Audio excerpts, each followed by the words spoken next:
পাছতে আমি সম্বৰ্ধনা জ্ঞাপন কৰিবলৈ আগবাঢ়িছোঁ শ্ৰীযুত শশাংক সমীৰ দেৱক আৰু তেখেতৰ এখন ফুলাম গামোচা সম্বৰ্ধনা জনাবৰ কাৰণে মই নাজিৰা ফুলছবিৰ সম্পাদক গোপাল ভৰালকা দেৱক অনুৰোধ জনাইছোঁ।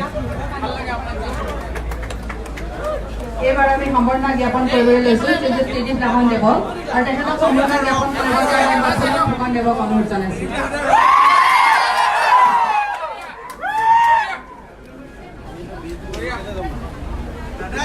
আমি সম্বৰ্ধনা জ্ঞাপন কৰিবলৈ লৈছোঁ জ্যোতিমান ফুকনক, তেখেতক সম্বৰ্ধনা জ্ঞাপন কৰিবৰ কাৰণে মই মৃদুল মহন্ত দেৱক অনুৰোধ জনাইছোঁ।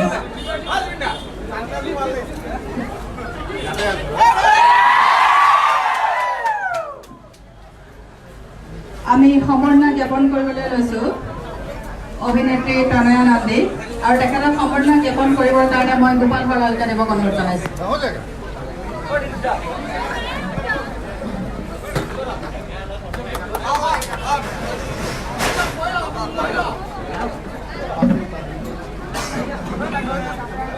আমাৰ মাজত আহি উপস্থিত হোৱা নাজিৰা পৌৰসভাৰ উপসভানেত্ৰী শ্ৰীযুত ৰূপাঞ্জলি কাটিকাবাদী এখন ফুলাম গামোচাৰে আমি সম্বৰ্ধনা জ্ঞাপন কৰিবলৈ লৈছোঁ আৰু তেখেতক সম্বৰ্ধনা জ্ঞাপন কৰিব গোপাল ভৰালকা।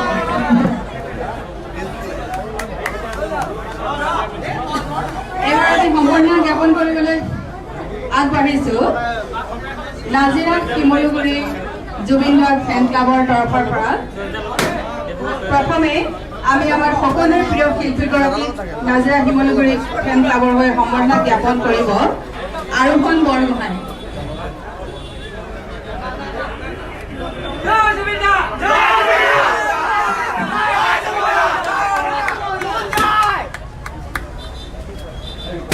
ত্ৰিদীপ লাহন দেৱক সম্বৰ্ধনা জ্ঞাপন কৰিবলৈ আগবাঢ়ি আহিছে ঋতুৰাজ গগৈ।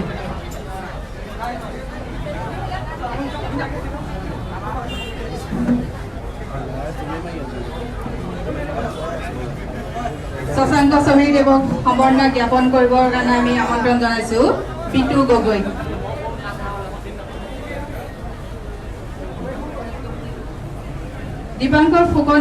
দৃষ্টিমান ফুকন দেৱক সম্বৰ্ধনা জ্ঞাপন কৰিব ঋদ্ধিমান ফুকন দেৱক সম্বৰ্ধনা জ্ঞাপন কৰিব ৰক্তিম গগৈ।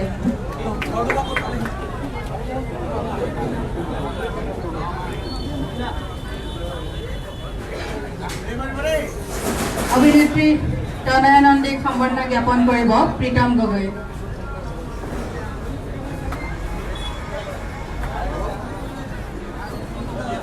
সমূহ জুবিন গাৰ্গ ফেন ক্লাব নাজিৰা আৰু শিমলুগুৰিৰ তৰফৰ পৰা তেখেতক সম্বৰ্ধনা জ্ঞাপন কৰিবৰ কাৰণে আগবাঢ়ি আহিছে উদীপ্ত বৰগোহাঁই।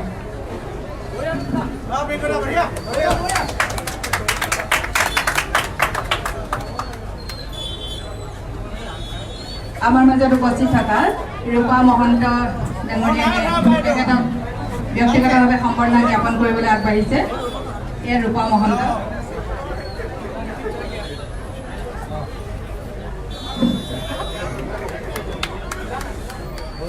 আমাৰ প্ৰিয় শিল্পী জুবিন গাৰ্গ দেৱক সম্বৰ্ধনা জ্ঞাপন কৰিবলৈ আগবাঢ়িছে অভিজিত শইকীয়া।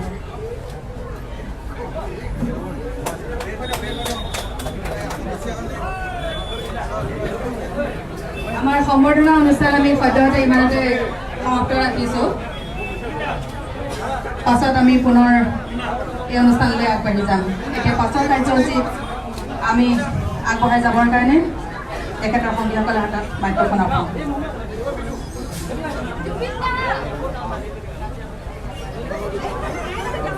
সৰ্বপ্ৰথমে মই সমীৰে আমাৰ কাঞ্চনজঙ্ঘা টিমটোৰ তৰফৰ পৰা গোটেই সৰু টিমটোৰ তৰফৰ পৰা নাজিৰা বোলছবি সমবায় সমিতিক বহুত ধন্যবাদ জ্ঞাপন কৰিছোঁ। বহুত ধন্যবাদ এইকাৰণেই জ্ঞাপন কৰিছোঁ যিহেতু বহুত ধন্যবাদ জ্ঞাপন কৰিছোঁ এইকাৰণে যিহেতু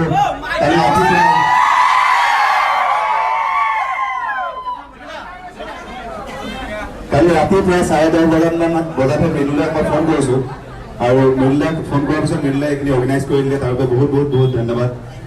আমি আচলতে নাজিৰা কলেজত কৰাৰ কথা আছিলে কিন্তু আমি নাজিৰা কলেজত কৰিব পৰা নগ'ল যিহেতু আজি দেওবাৰ হ'ল। তথাপি পুৱাতে আমি নাজিৰালৈ অহাৰ যিটো প্ৰগ্ৰাম আছিলে সেইটো সফল হ'ল।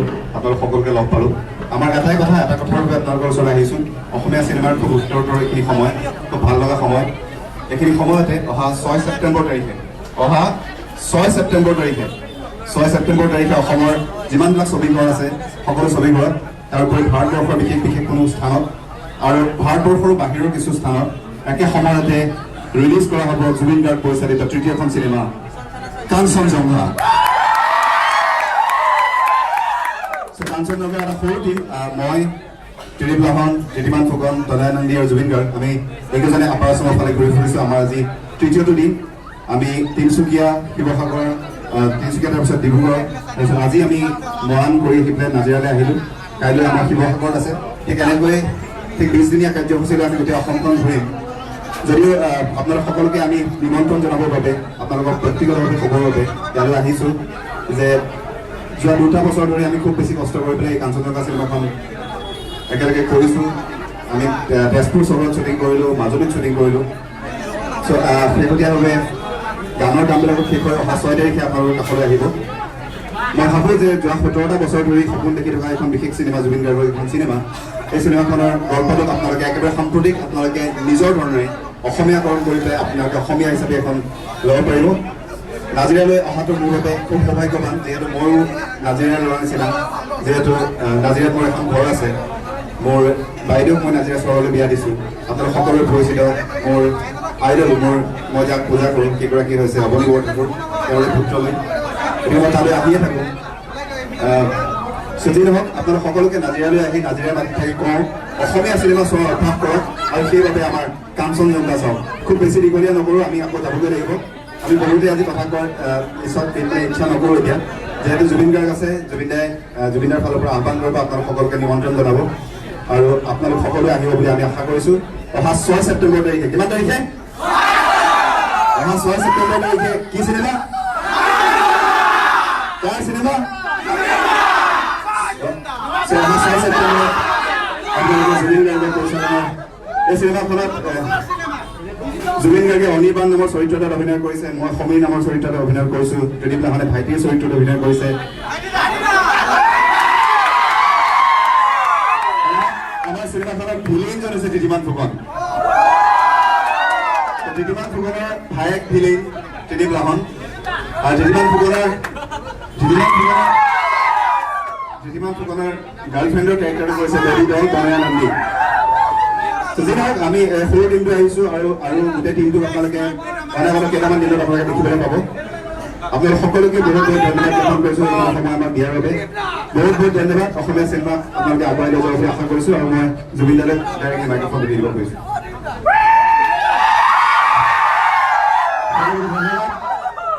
প্ৰথম কথা, আৰু নাজিৰা এই বাৰটোত বহুত দিনৰ পৰা মোক মাতি আছিলে, মই আহিব পৰা নাছিলোঁ। এইবাৰ সময়টো মিলাই মোৰ নিজৰ চিনেমাখনৰ ৰিলিজত ঠিক আগে আহিছোঁ। সকলোকে অসমৰ একমাত্ৰ সমবায় হ'ল, শুনি ভাল লাগিল কথাটো। এনেকুৱা হ'ল আৰু হ'ব লাগে বিভিন্ন জেগাত, হল লাগে আমাক। হল বেছি হ'লে আমি চিনেমা, ডাঙৰ ডাঙৰ চিনেমা বনাব পাৰিম। এতিয়া কাঞ্চনজংঘা মোৰ এটা পুৰণি ষ্টৰী। 15-16 বছৰ আগতে মই ভাবিছিলোঁ ষ্টৰীটো, কিন্তু এতিয়া যিবিলাক হৈ আছে সমাজত তাৰ লগত গোটেই ষ্টৰীটো মিলে। মই তেতিয়া ভাবিছিলোঁ, কিন্তু এতিয়া ভাবিছোঁ যে এতিয়া ৰিলিজ কৰাৰ সঠিক সময়, সেইকাৰণে চিনেমাখন বনালোঁ। মিছন চাইনা যেনেকৈ ছাকচেছ হৈছে, কাঞ্চনজংঘা আপোনালোকে ছাকচেছ কৰক, আমি আৰু ডাঙৰ ডাঙৰ চিনেমা বনাই যাম। প্ৰথম কথা, আৰু আমি 4জন আহিছোঁ, সকলোৰে সহযোগ লাগিব। ঠিক সেই সময়ত আপুনি চাবলৈ ৰিলিজ হ'ব। এতিয়া চাম যে অসমীয়া মানুহে ভাল পায় নে জুবিন গাৰ্গক বেছি ভাল পায়। চ্যালেঞ্জ থেংক ইউ ভেৰি মাছ। আৰু ফেন ক্লাবক ধন্যবাদ জনাইছোঁ, তেওঁলোক চাৰিওফালৰ পৰা লাগি আছে বিভিন্ন জেগাত বিভিন্ন ধৰণে, যেনেকৈ কৈছোঁ তেনেকৈ কাম কৰি আছে।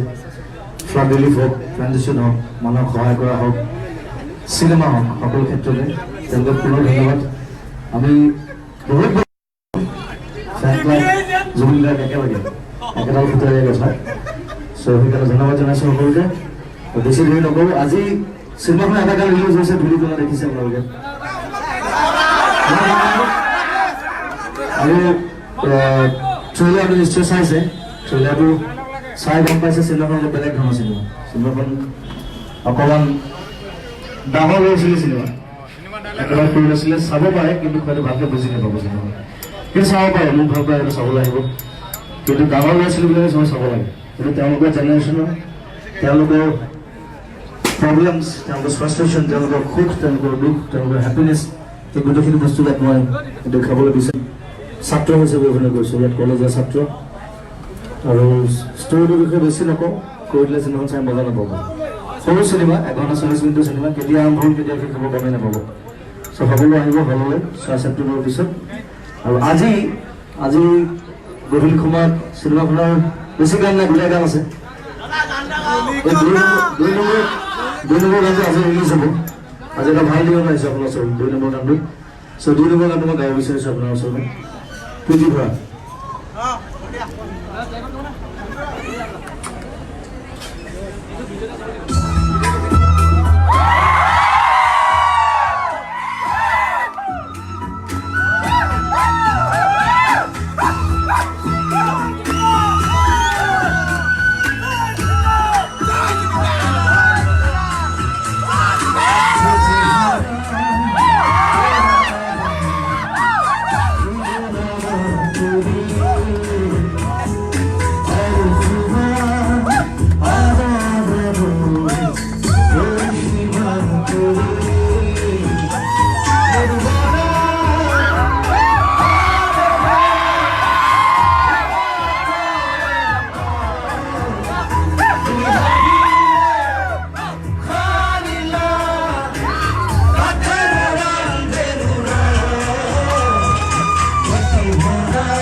Hare